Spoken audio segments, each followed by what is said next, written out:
குருவின் தினம் ஒரு சோடுகளில் நம்ம நிறைய இடத்துல இந்த பிதா சுதன்ற வார்த்தையை கேட்டுப்பட்டிருக்கோங்க. அதாவது குரு சீடன் இல்லை தந்தை மகன் என்ற வார்த்தையை நிறைய இடத்துல கேள்விப்பட்டிருப்போங்க.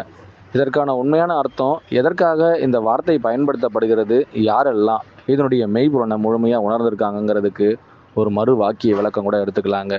இன்றைய காலகட்டத்திலலாம் யாரெல்லாம் தன்னுடைய வாக்கியத்தின் அடிப்படை நாதத்திலிருந்து யார் வெளிப்படுகின்றாருங்கிறதுக்கு எல்லோருமே தான் தான் அப்படின்னு நினைக்கும் பொழுது அதுக்குள்ள இருந்து வெளிப்படுவது யார் என்றால் தன் குருநாதருங்கிற தந்தையை தான் சொல்லிட்டு இருக்காங்க.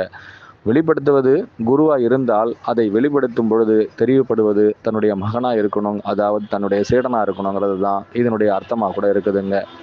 பல்வேறு இடங்களில் குருவின் பிரதான வாயில் திறக்கும் பொழுதெல்லாம் குரு சீடன்கிற உறவு தான் இந்த உலகத்தில் இருக்கும் அனைத்து சாராம்சங்களையும் விளக்கம் கொடுத்துக்கிட்டு இருக்குங்க.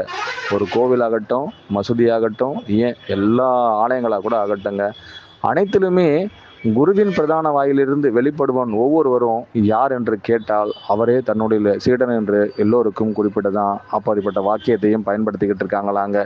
முக்கிய தருணங்கள் எல்லாம் இது யார் எப்படி உருவாக்க ஆசைப்பட்டார்களோ அவர்களுக்குள் இருந்து முழு முக்கியத்துவத்தை கொடுத்த குருநாதர் தான் என்ற வார்த்தைக்குள் தன்னை மறைத்து நான் என்ற கொள்கைக்குள் தன்னையும் கொடுக்க அவருக்குள் இருந்து ஒரே ஒரு ஆகமம் தான் வெளிப்பட ஆசைப்பட்டதாங்க.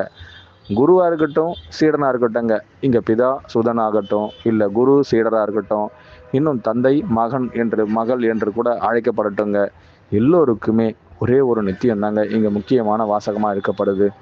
குருங்கிற வார்த்தைக்குள் யாரெல்லாம் தன்னை மறைமுகப்படுத்த ஆசைப்படுகின்றார்களோ அப்பொழுதே அவர்களும் தன்னுள் இருந்து குருவாக தான் இருக்க ஆசைப்படுறாங்க. இதை யாரெல்லாம் புரிந்து கொள்கின்றார்களோ அவர்களுக்குள் நான் பிதாவாக இருக்கின்றேன், என்னுள் அவர்கள் சுதனாய் இருக்கின்றார்கள். அனைவருக்கும் குருவே சரணம், குருவடி சரணம், திருவடி போற்றிங்க.